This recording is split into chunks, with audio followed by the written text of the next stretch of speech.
Very good afternoon to all of you, and let me at the outset thank Dr. Anil Garg for having invited us. And he's been organizing this year after year, and this is the 14th such event that he has been doing it.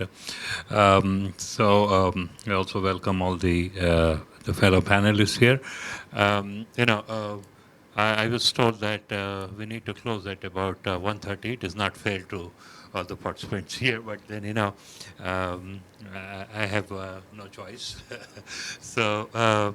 So I think we are already running late by about 40-45 minutes already. I would suggest that each of the speakers take about 5 to 6 minutes at the most, and then we should be able to allow a few minutes for some discussions and interactions also. Let me just make a few opening remarks. As we all know that India has been aggressively pushing for the bioenergy program. It all started with the ethanol blending program. For many of you who may not know, we started the ethanol blending program way back in 1940, 43, 44, where we did 20% ethanol blending in the city of Mumbai, and we called that as Power Petrol. And all the best buses were run with 20% ethanol blended in petrol. In the recent past, the ethanol blending program was initiated during the tenure of Mr. Ram Nayak as the Petroleum Minister. In 2003, he started. And in 2009, we set a target, with the first biofuel policy that came up.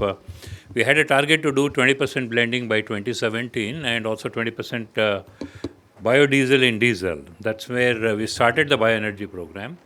But then in 2014, when I was invited by the Government of India to review and also help Government of India on the bioenergy program, to our surprise, we realized that the bioethanol was, blending was happening at 1.4% and on a pan-India basis, and the biodiesel blending had not started at all in 2014.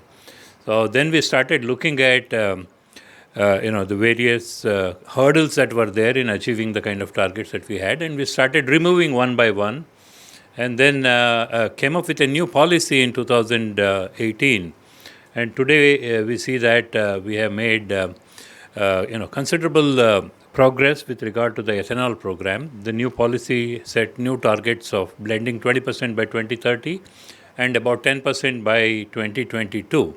In 2022, we achieved the 10% blending target 5 months ahead of the target that we had. We were supposed to do it by October, November, but we did it in May 2022. And the 20% blending target from 2030 has been advanced to about 2025, 26 now. And we are on the target. And this year, we had a target to achieve 12% blending by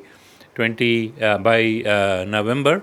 And I think, we are already at 11.97 or something like that on a pan-India basis. And I think we are on target. And we are also selling already 20% blended ethanol from 2,200 outlets in the country. And I think pretty soon, by 2025, we will probably have achieved the 20% blending across the country. And that, we would also started the E100 sales.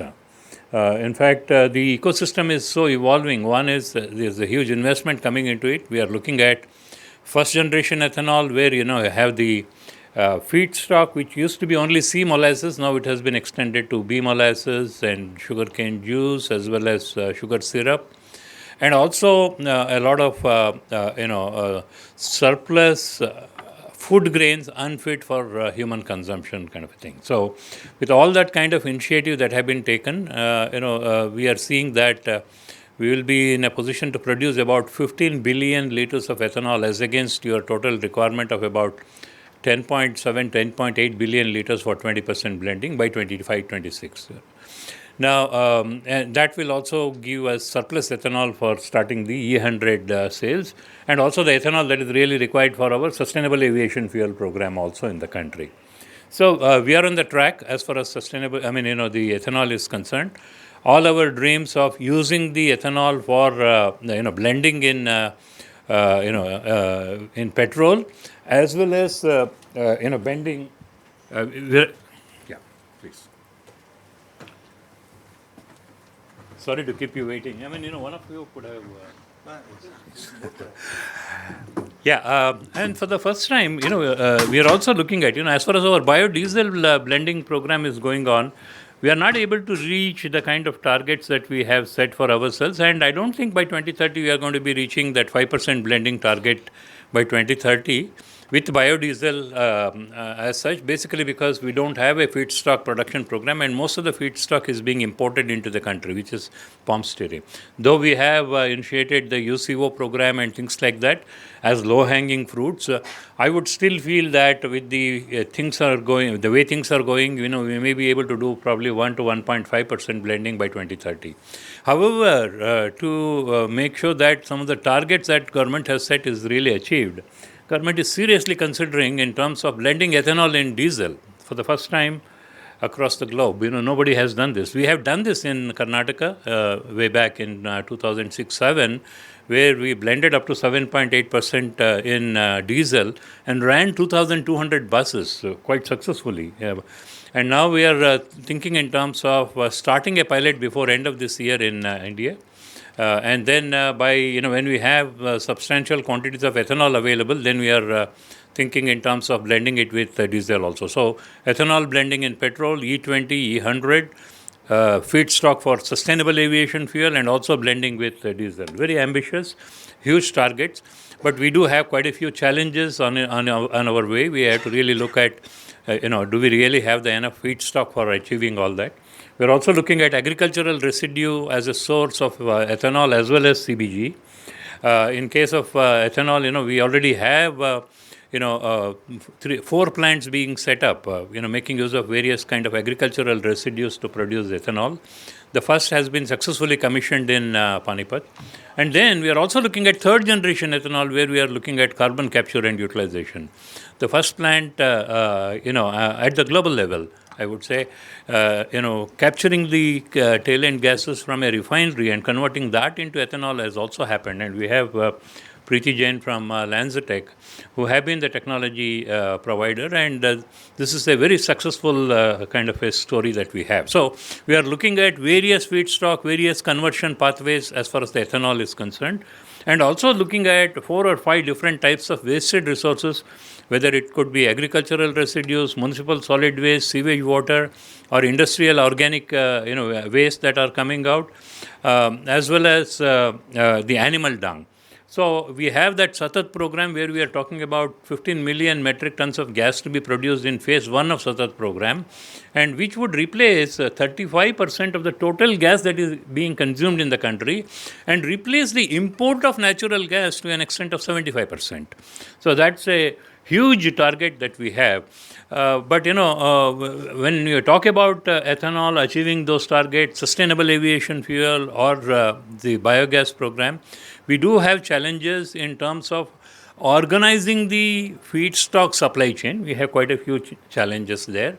And then many of the technologies that we are talking about are have been demonstrated at various levels. A few of them have been in the process of being commercialized. So we do have challenges of scaling up, and then we have the challenge of capex and opex being very high. How do we tackle the capex and the operating expense part of it? I think these are the kind of questions that we really need to answer as we move forward, and a huge investment is really required into this.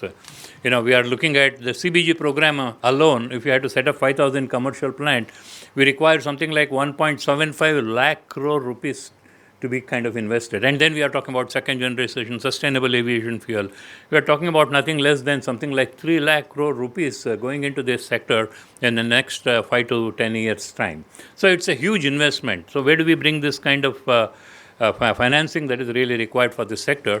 And then the other bigger challenge is that, if you are talking about the energy transition and reducing the carbon footprint, and those companies and technologies which are trying to address these kind of challenges, how are they going to be rewarded? We have to talk about the carbon credit mechanism, and all these areas. From time to time, government has been very proactively coming forward with their own policies, and based on the interaction and the feedback from the industry, so a lot of policy interventions are being done. So hopefully, all these interventions will help us achieve the kind of goals that we have and the kind of vision that the government has as far as achieving our net energy targets and through the biofuel program. So we do have very eminent speakers. I don't want to take too much of time. I would invite the first speaker, Mr. Bandopadhyaya, to come and make his presentation. As I mentioned earlier, let's try and keep it to about 5 minutes and then allow some time for interactions.